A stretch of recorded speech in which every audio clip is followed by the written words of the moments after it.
Welcome in, everybody. Before we start our bell ringer and our pre-strategy, I would like to ask you a simple question. Raise your hand if you know the answer. What percentage of schools are low income or underfunded? Anyone can raise their hand and take a guess. I know we're not all going to know the answer. Yes, that's correct. 40 to 50% of schools are low funded or in low income areas. Generally, in the impoverished areas are inner city schools with little to no access to materials. So I want you to keep that in mind and think about how privileged we are here at this school and start taking advantage of some of those things. So for today's bell ringer,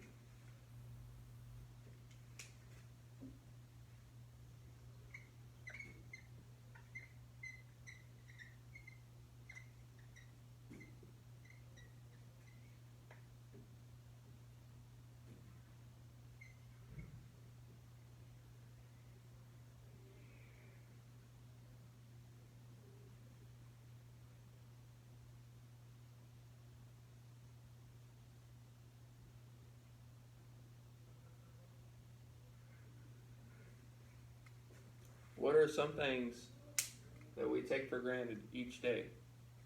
So everyone's going to have a little different answer here. Everyone has access to different things. But overall, everyone in this class right now is overall very healthy, fed. We know we're having lunch today, clothed, away from the elements, and access to an education that a lot of people don't have all over the world. So just keep those things in mind as you write down your answer this morning. I'm going to give you a few moments to do so.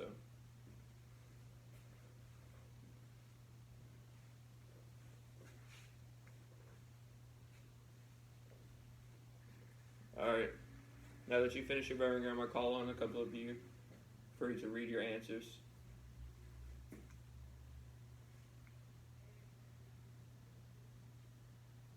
Very good. Yes, that's a very good point. Okay, so he said that every day we wake up is a blessing, which is very, very true. We need to make the most of our days and really use the most of our resources, because a lot of people don't have access to the things that we have each day here in America and even in this school district.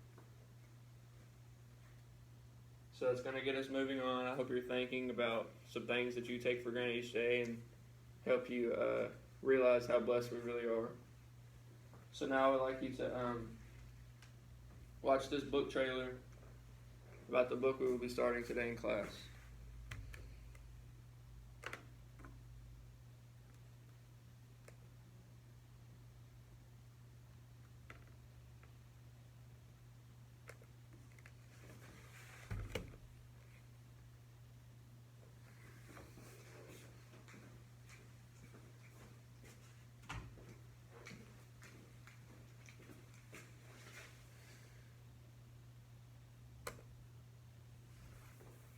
So this is from my class from last year that actually made the trailer, and you guys will be doing the same thing after we complete the reading.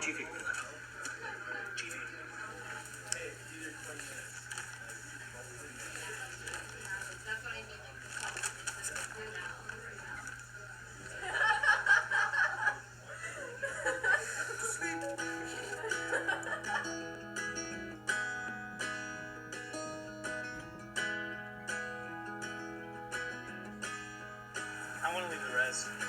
And no one ever succeeds. I want to succeed. I want to be somebody. What the hell? You are somebody. You're an Indian.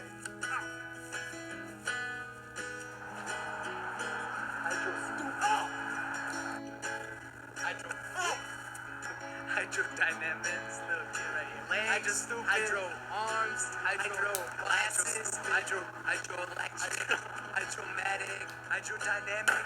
I want to leave the res. I want to go to Reardon tomorrow. I can't do it here anymore.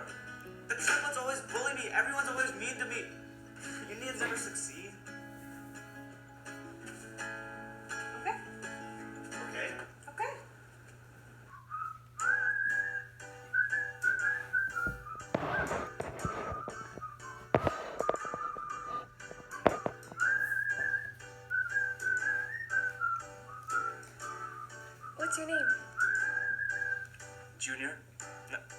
spirit. Make sure you're paying attention, guys.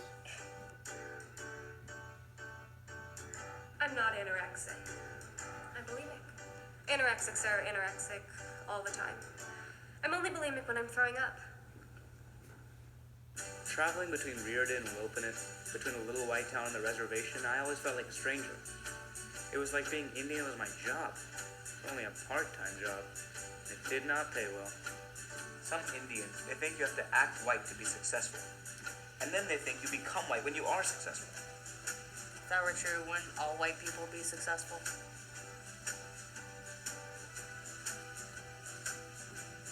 Hey, you're from the reservation? Yes.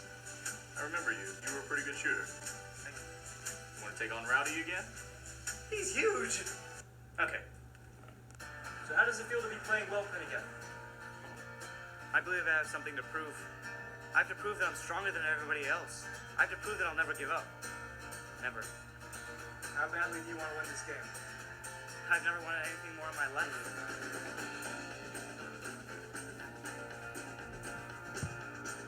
All these kids have given up. All your friends, all the bullies, their parents, and their grandparents, and their parents before them. We're all defeated. But not you. You can't give up.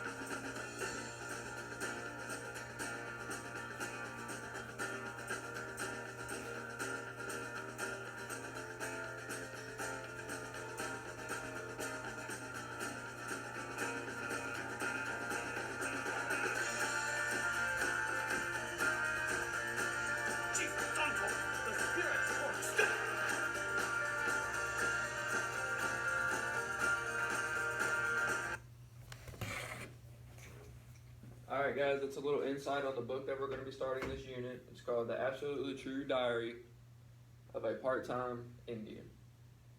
So as I said, after completion of the book, we're going to actually, you guys are actually going to have a project where you make your own video of the book trailer. So make sure you're paying attention to the story as we read it these next couple of weeks.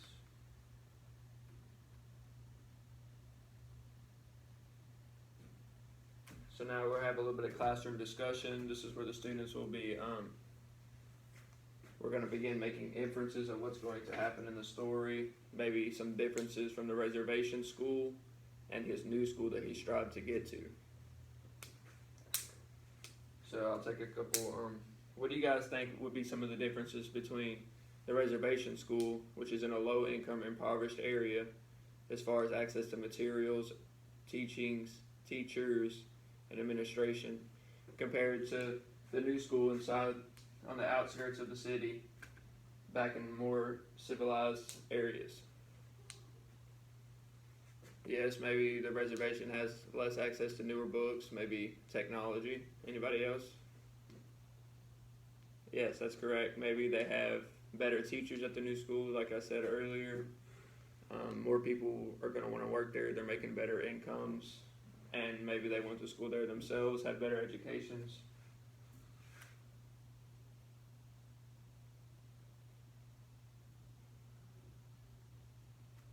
So now I'm going to come around and pass out the books to you guys.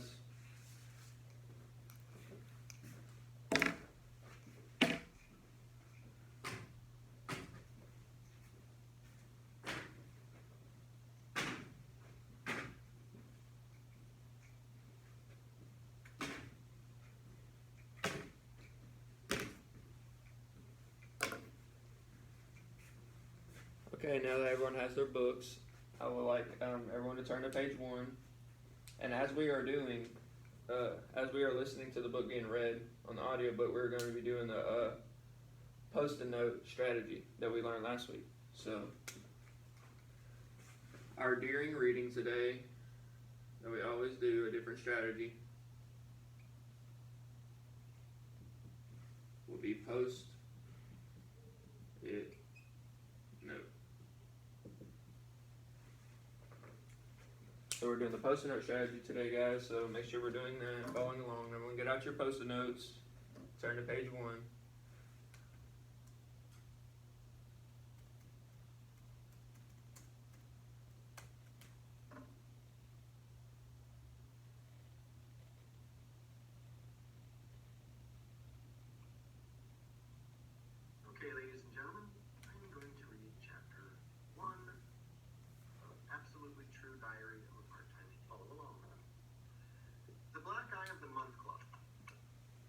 true. Listen to it, guys. Water on the brain. Okay, so that's not exactly true. I was actually born with too much cerebral spinal fluid inside my skull. But cerebral spinal fluid is just the doctor's fancy way of saying brain grease. And brain grease works inside the lobes like car grease works inside an engine. It keeps things running smooth and fast. But weirdo me, I was born with too much grease inside my skull, and it got all thick and muddy and disgusting, and it really mucked up the works. My thinking and breathing and living engine slowed down and flooded. My brain was drowning in grease. But that makes the whole thing sound weirdo and funny, like my brain was a giant french fry, so it seems more serious and poetic and accurate to say, I was born with water on the brain. Well, okay, so maybe that's not a very serious way to say it either. Maybe the whole thing is weird and funny, but geez, did my mother and father and big sister and grandma and cousins and aunts and uncles think it was funny when the doctors cut open my little skull and sucked out all that extra water with some tiny vacuum? I was only 6 months old, and I was supposed to croak during the surgery. And even if I somehow survived the mini Hoover, I was supposed to suffer serious brain damage during the procedure and live the rest of my life as a vegetable. Well, I obviously survived the surgery. I wouldn't be writing this if I didn't. But I have all sorts of physical problems that are directly the result of my brain damage. First of all, I ended up having 42 teeth. The typical human has 32, right? But I had 42. 10 more than usual. 10 more than normal. 10 teeth past human. My teeth got so crowded that I could barely close my mouth. I went to the Indian Health Services to get some teeth pulled so I could eat normally, not like some slobbering vulture. But the Indian Health Services funded major dental work only once a year. So I had to have all 10 extra teeth pulled in one day. And what's more, our white dentist believed that Indians only felt half as much pain as white people did. So he only gave us half the Novocaine. What a bastard, huh? Indian Health Services also funded eyeglass purchases only once a year and offered one style, those ugly, thick, black plastic ones. My brain damage left me nearsighted in one eye and farsighted in the other. Okay, that's the end of page 1. So for our post-it note, I'm going to help you with the first one. Post-it note will include the author had extra teeth.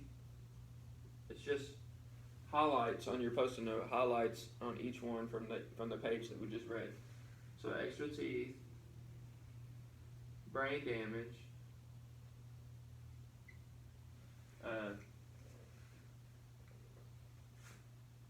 he was Indian, and he was already experiencing a little bit of racism from the dentist, thinking that he only felt half the pain. So that kind of sets the tone for the story. We're going to continue to read. Go to page 2. So my ugly glasses... I would like you to do the post-it note strategy the rest of the time on your own now that we've been doing it for a couple of weeks. I'm just reminding you how page 1 should be. all lopsided because my eyes were so lopsided. I get headaches because my eyes are like enemies, you know? Like they used to be married to each other, and now they hate each other's guts. And I started wearing glasses when I was 3, so I ran around the res looking like a 3-year-old Indian grandpa. And I was skinny. I'd turn sideways and disappeared. But my hands and feet were huge. My feet were size 11 in 3rd grade. With my big feet and pencil body, I looked like a capital L walking down the road. And my skull was enormous. Epic. My head was so big that little... As you can see, as he's insulting himself a lot in this book, you can tell that he was probably bullied, so that's something you might want to be keeping in mind as we continue the reading. Indian skulls orbited around it. Some of the kids called me Orc. Other kids just called me Globe. The bullies would pick me up, spin me in circles, and put their finger down on my skull and say, I want to go there. So obviously I looked goofy on the outside, or maybe I should say had a stutter and a lisp. But you wouldn't think there's anything life-threatening about speech impediments. But let me tell you, there is nothing more dangerous than being a kid with a stutter and a lisp. A 5-year-old is cute when he lisps and stutters. stuttered and lisped their way to stardom. And geez, you're still fairly cute when you're stuttering and lisping at 6, 7, and 8 years old, but it's all over when you turn 9 and 10. After that, your stutter and lisp turn you into a retard. And if you're 14 years old like me, and you're still stuttering and lisping, then you become the biggest retard in the world. Everybody on the res calls me a retard about twice a day. They call me retard when they are pantsing me, or stuffing my head in a... Alright guys, disclaimer for some of the language. We know we don't use these words with each other, but he's really expressing how he was treated on the reservation and why he wanted to continue to grow himself in and out better and better. So that, we're going to continue reading the book. For time purposes, I'll cut it right there for the video, but we're going to finish at least chapter 1 of the reading. And so this is where I would go over some of the post-it note strategy again with my students. So I would ask them some of the highlights from the book that we've read so far. So, okay, yes, he lived on a reservation.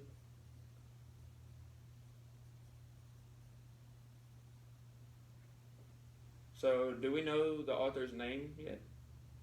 No, we don't know the author's name yet, but we do know a lot of things about it. So, he stutters. He has a speech impediment.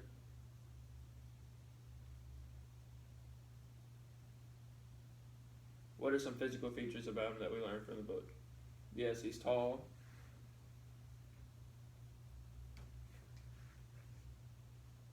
He's skinny, yes. So, what is a common thing that you've noticed about the author this far in the readings? Yes, that's true. We have noticed that he really just, right now he's just putting himself down a lot because that's the way he has been treated this far on the reservation. That's how he's been taught to think about himself. But we're going to see later in the story that he's actually using humor to get through it on the reservation. But later he's going to thrive and think of himself completely different when he gets those access to materials and starts being granted some of the things that others have the ability to do every single day. And he's going to learn that he is a lot bigger and better than what he thinks of himself. So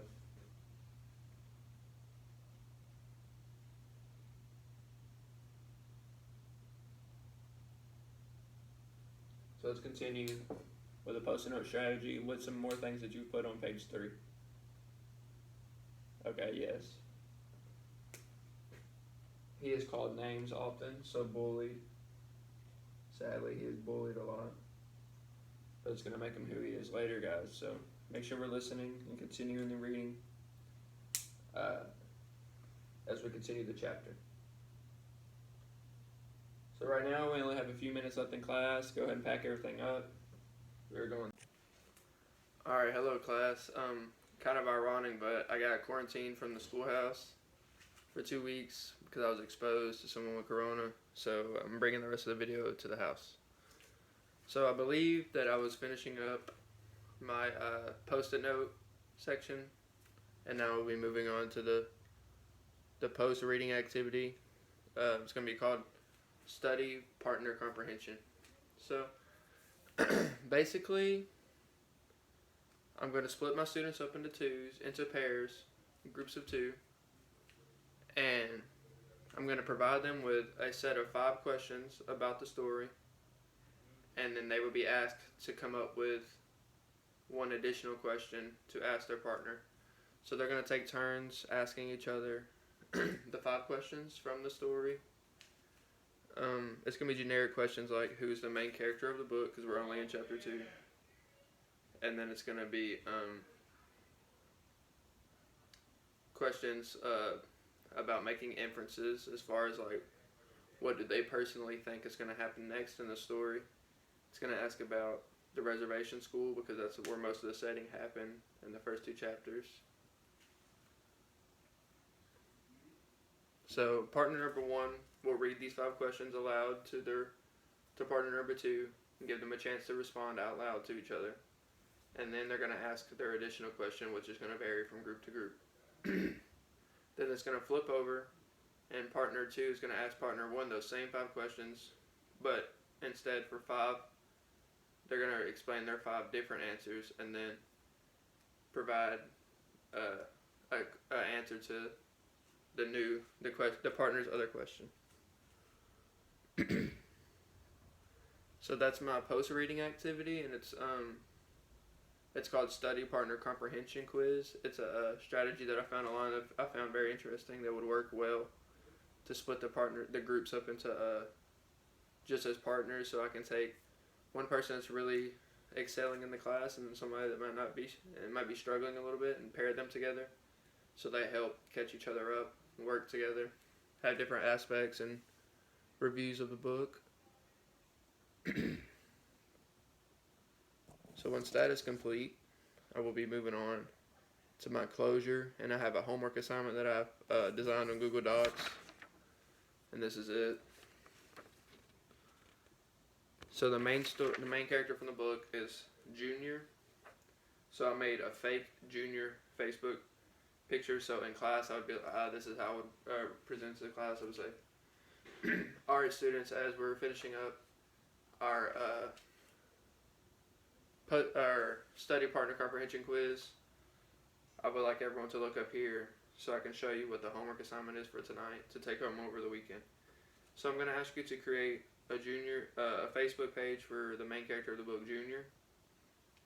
And on this Facebook page, it's going to include a picture that the students will draw, that you guys will draw, of the main character, Junior.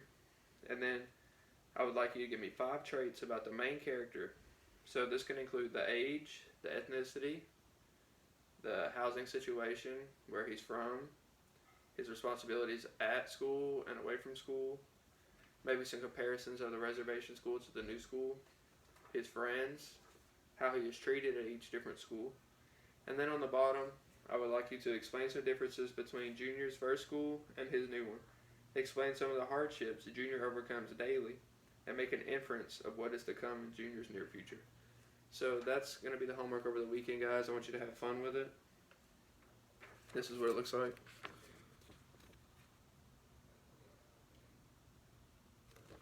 This is my post strategy, as I say, guys.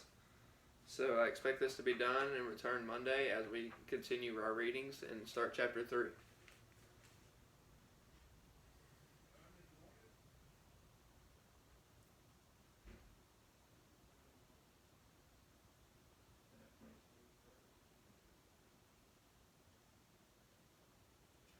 So remember, guys, we have a copy of the book on your Chromebooks, and you can listen to that audio recording anytime if you need more comprehension and find some facts about the guys, or if you're a virtual learner and you're watching this, then yes, do that as well. So, alright guys, thank you for watching my video.